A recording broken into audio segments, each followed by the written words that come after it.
Welcome, Night Anime Recap. When Kaname Sudo receives an invitation for the app Darwin's Game from his friend Hamada, he is immediately curious to try out the game. Although his classmate Kyota warns him strongly not to open the app, he accepts the invitation and starts the game. Suddenly, a snake jumps out of his screen and bites his neck. Kaname wakes up confused in his school's hospital room, but he dismisses the snake as a hallucination and wants to go home to recover from the shock. Kyota warns him again not to open the game app, but Kaname cannot contain his curiosity on his way home. He opens the game once again and accepts a combat challenge from Bondakuin, an aggressive man in a panda costume who suddenly appears next to him on the subway. Bondakuin attacks the perplexed Kaname, but he manages to fend him off and flees through the city. The panda chases Kaname incessantly, and not even a policeman can stop the violent panda. He already saw his tombstone engraved with death by a panda, when Kyota appears and saves Kaname. However, in doing so, Bondakuin injures him severely. Despite Kyota's injury, he and Kaname manage to escape and hide in a car park. Kaname now finally realizes that this is no ordinary mobile game.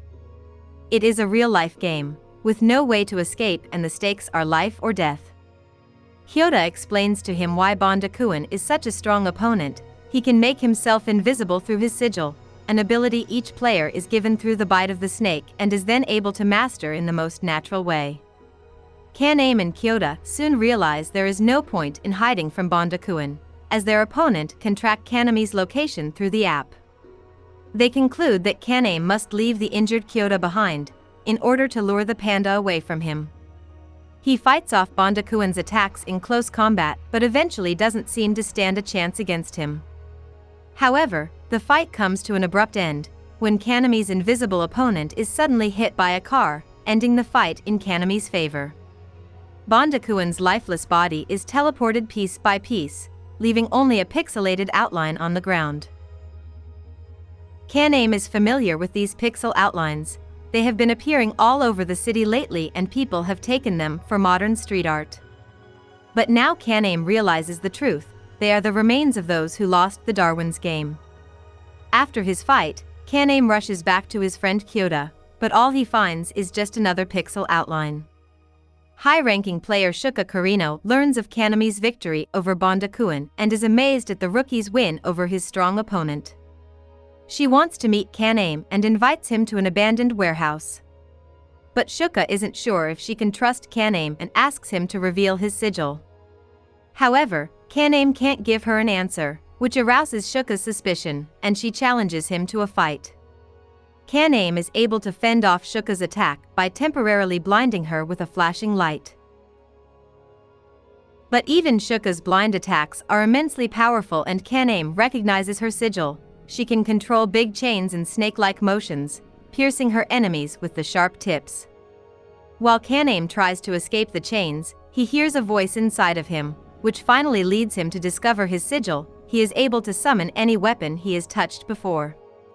A gun that was delivered to his home earlier now suddenly appears in his hand and he is able to keep Shuka in check with it. Shuka sees no option but to admit her defeat. Kaname lets out a sigh of relief and faints. The next morning, Kaname wakes up in Shuka's bed. She asks him to create a clan with her, as joining forces is a popular tactic by many players in Darwin's Game, to fight together, defend each other and collect points together. Kaname agrees, but he learns that he has to get above fighting class B2 first. An ideal opportunity to level up presents itself to Kaname shortly thereafter. He receives a mysterious invitation in the game. Some selected players are allowed to participate in a treasure hunt in Shibuya. Kaname and Shuka consider it wise to explore Shibuya before the start of the event.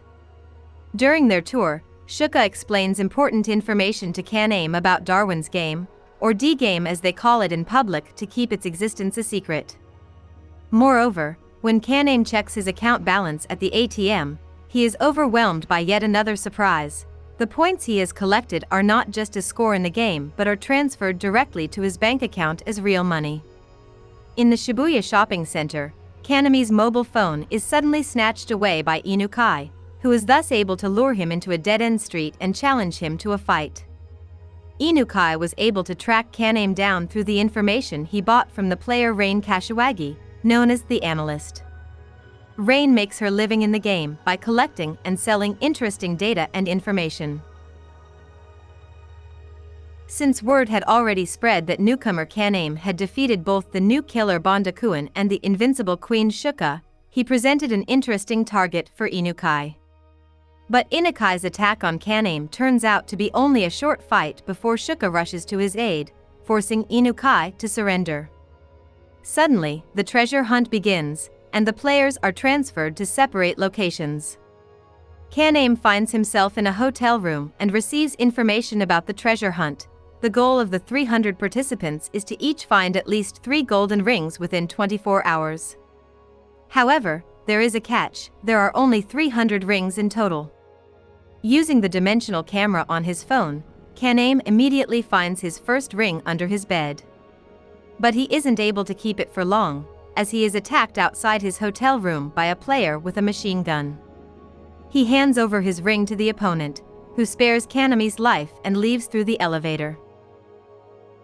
Kaname is eager to leave the hotel and find Shuka, but this proves impossible as all the stairs are covered in proliferating thicket. Kaname sees the elevator as his only way of exiting the building, but Rain, the Analyst, appears at the last moment and stops him from stepping into it. As the lift doors open, Kaname sees the reason for Rain's warning. His previous attacker with the machine gun is lying motionless on the ground, in the clutches of a massive plant. Rain immediately recognizes the work of the powerful player the Florist, who has trapped the whole hotel in plants. As Kaname and Rain search for a way out of the hotel, a chilling thought occurs to them: why was the body of the attacker in the elevator still there and not turned into a pixel outline? Just as the two realize the implications of this circumstance, they get an answer to their question. A crowd of zombie-like players attacks them. These players seem to not have been killed by the plants, but rather poisoned, and are now under the control of the Florist. Rain analyses the tricky situation she and Kaname find themselves in. With the help of her sigil called Laplace, she is able to analyze all information of the universe, seeing past and future clearly before her eyes. She concludes that the Florist must be in the surveillance room, watching them through the surveillance cameras as he unleashes his mind-controlled soldiers on them. Therefore, Kaname and Rain destroy the surveillance cameras and hide in a hotel room to make a plan. To avoid the plants inside the building, Kaname rappels down the facade of the tower and meets the Florist on the ground floor, who is ready to fight Kaname and transforms into a powerful plant creature. Kaname tries everything in his power to defeat the Florist. He shoots him with his machine gun, throws grenades at him and blinds him with stun grenades. But the Florist seems to be too strong.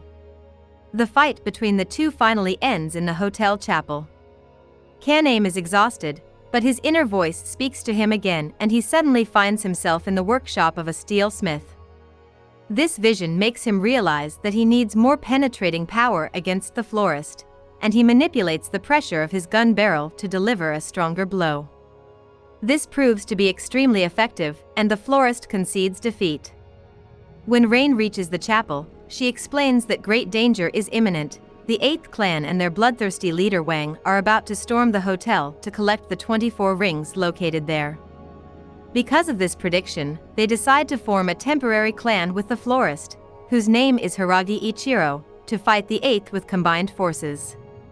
Now that the Florist's mind control has been lifted, Kaname's former opponent with the machine gun also comes back to his senses. The man named Ryuji Maisaka agrees to join the clan as well.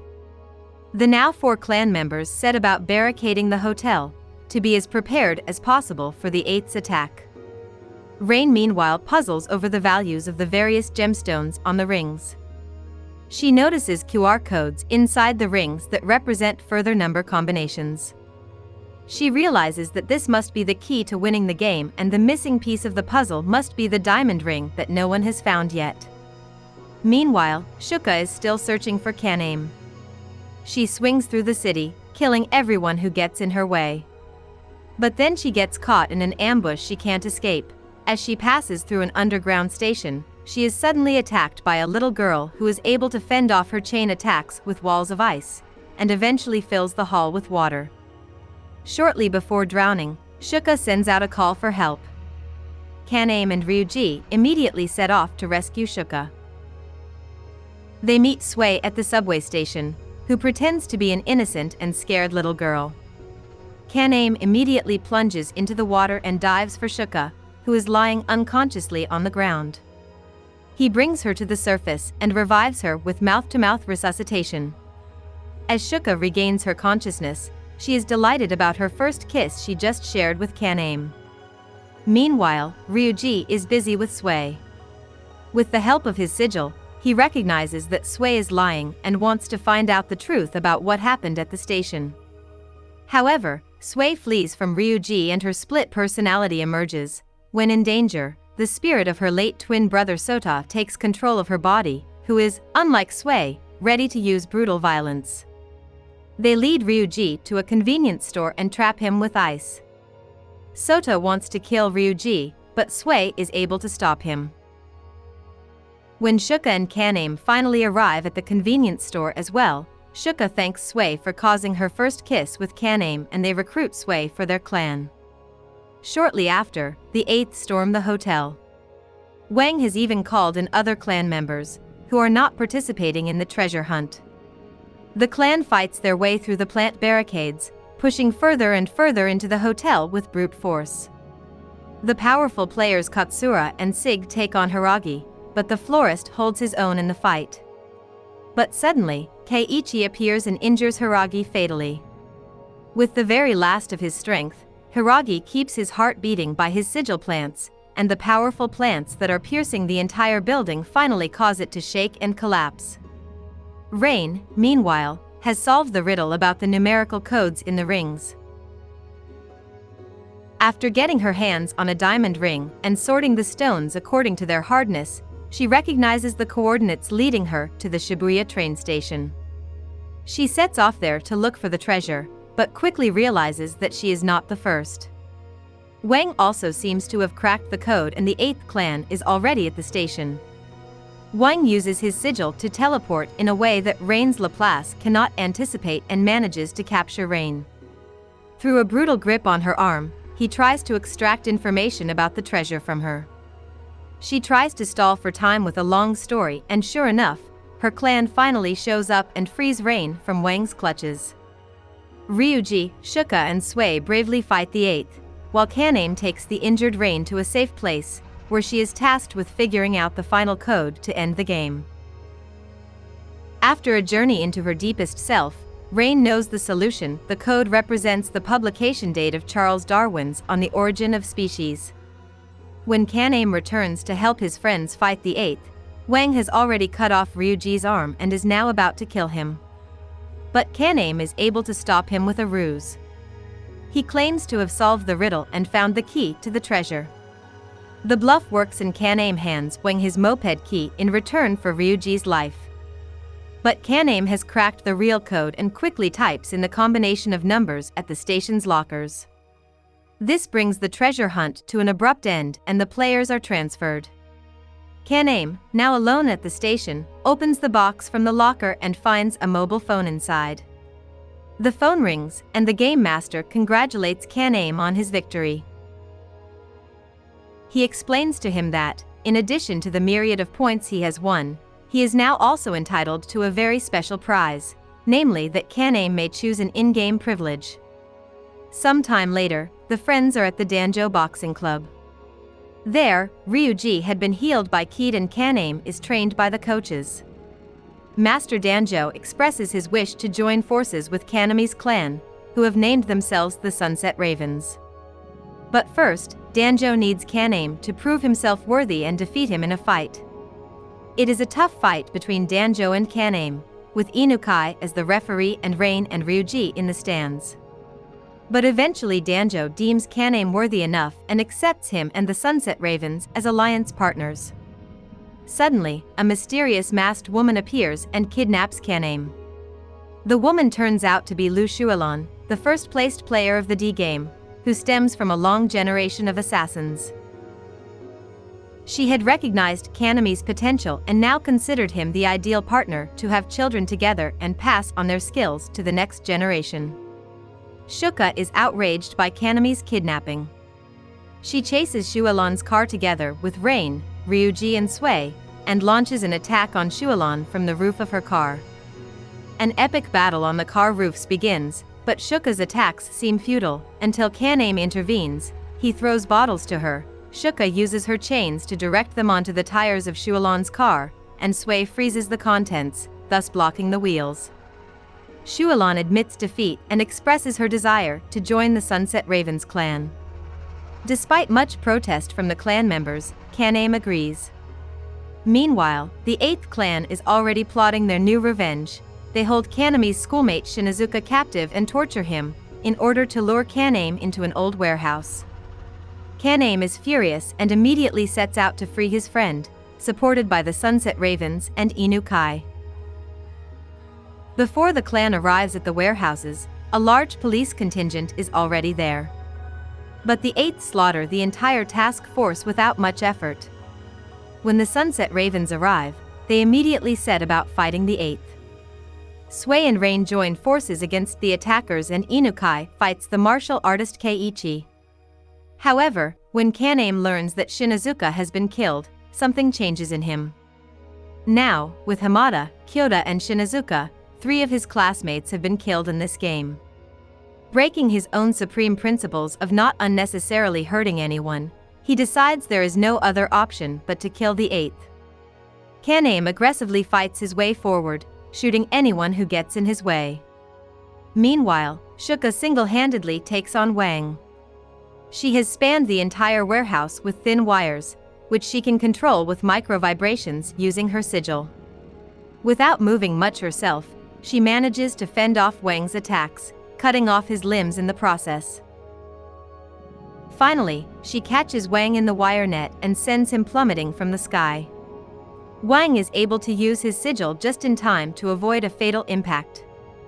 But Kaname and Ryuji are already standing in front of him, pointing their weapons. Kaname now reveals his granted privilege to Wang. He is a high roller who went all in the fight against the 8th clan. This now means that all of 8th clan's points are transferred to the Sunset Ravens account and the opponents have thus lost the game. The remaining 8th members are now transferred, including Wang, who Kaname shoots in the head as a last farewell. The battle against the 8th is now over, but Kaname swears revenge on the game masters. He wants to end this game once and for all, and his clan agrees to support him in this endeavor. Together, the now bloodthirsty Sunset Ravens take over the Shibuya area and declare it a game-free zone. The game master, on the other hand, is delighted with the developments. Now the game can finally reach its next level.